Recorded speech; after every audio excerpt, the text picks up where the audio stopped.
Hello everyone, today we are taking a look at not just one, but three Spider-Man Across the Spiderverse Marvel Legends figures.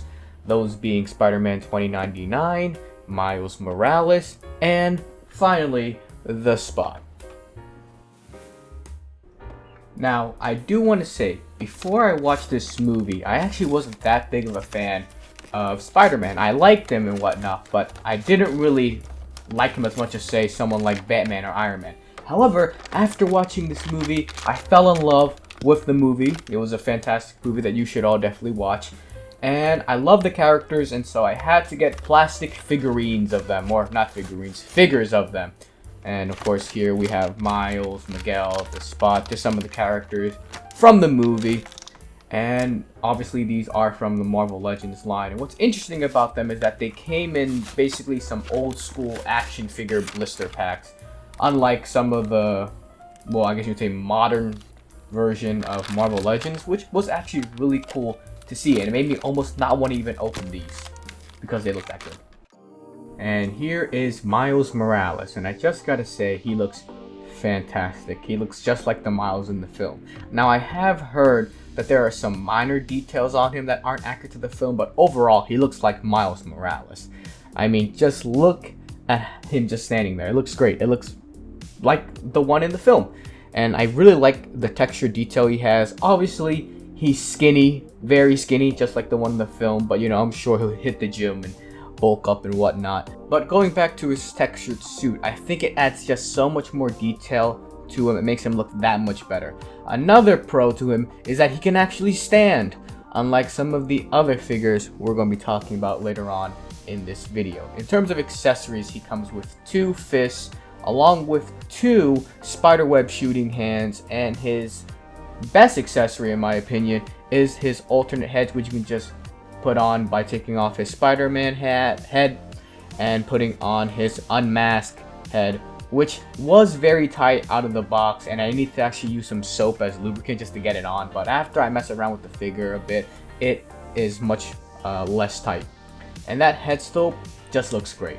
Now, a problem I do have with this figure is that because of how thin he is, when you try to move his joints, especially his ankles because of how tight they are on my figure, you actually end up just bending and flexing the plastic instead, which is a slight problem. But because it's a soft plastic, I'm not too worried about it breaking, but just do be careful with this figure. However, you can still get him into some awesome poses with his articulation, with the ab crunch and whatnot. And overall, I think he is a great Miles figure that I would definitely recommend if you're just looking for one after you, just like me, fell in love with the character in the movie. And yeah, now that Miles is out of the way, let's talk about his arch enemy, the Spot. Now, the Spot looks great. He looks really accurate to his film adaptation as well. What's weird about him, though, is that he has 2 fists. However, he has only 1 splayed out hand. And then his other hand is, well, I guess you can say a hello hand? Now, just a quick disclaimer, this figure is near impossible to actually stand. So, for the rest of the video, I'm going to be using blue tack under his feet just to keep him upright for the rest of the video. So, there you go now. His coolest accessory is definitely the portals that he has with parts of Miles coming out of them. As you can see, it's basically just a clear stand with some of the portals attached to it, but it looks great, and I'm very glad he came with this. As you can see, the Spot is rocking the dad bod, and he is very tall and lanky. And also, one funny thing that you can do with him is if you twist his waist, you can get something like that, which looks funny. But one thing I have noticed about these figures is that their back movement when it comes to their legs is actually really limited, which is pretty interesting considering how I'm more used to Transformer figures where they can pretty much, well, move back a lot more than that. But, you know, here, you know, their butts are just in the way, you know how it is sometimes. They've definitely been hitting the squat. But aside from that, their articulation is pretty good. And I think this is probably a good time to move over to Miguel. While Miguel here looks fantastic, he cannot stand for the life of him, so he is also getting the blue tack treatment. However, aside from that, good gosh, this guy definitely hits the gym. Just look at how buff he is. He is essentially a Greek god with his body. Sheesh.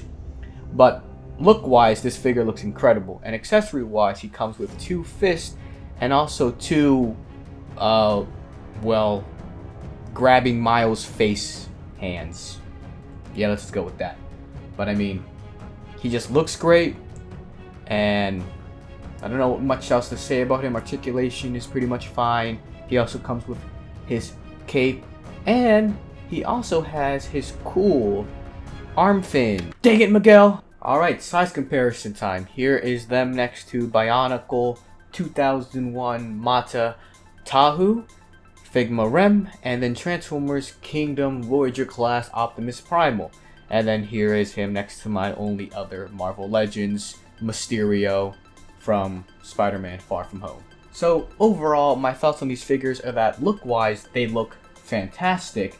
However, they aren't the greatest, especially with Miguel and the Spot, since they pretty much can't stand at all. And if I only had to get one, I would definitely get Miles, because he was overall probably the best figure and had the best accessory, that being the alternate head.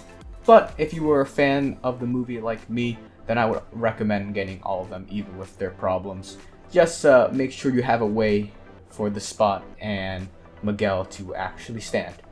With that, I hope you all enjoyed this video, and I'll see you all next time. Bye!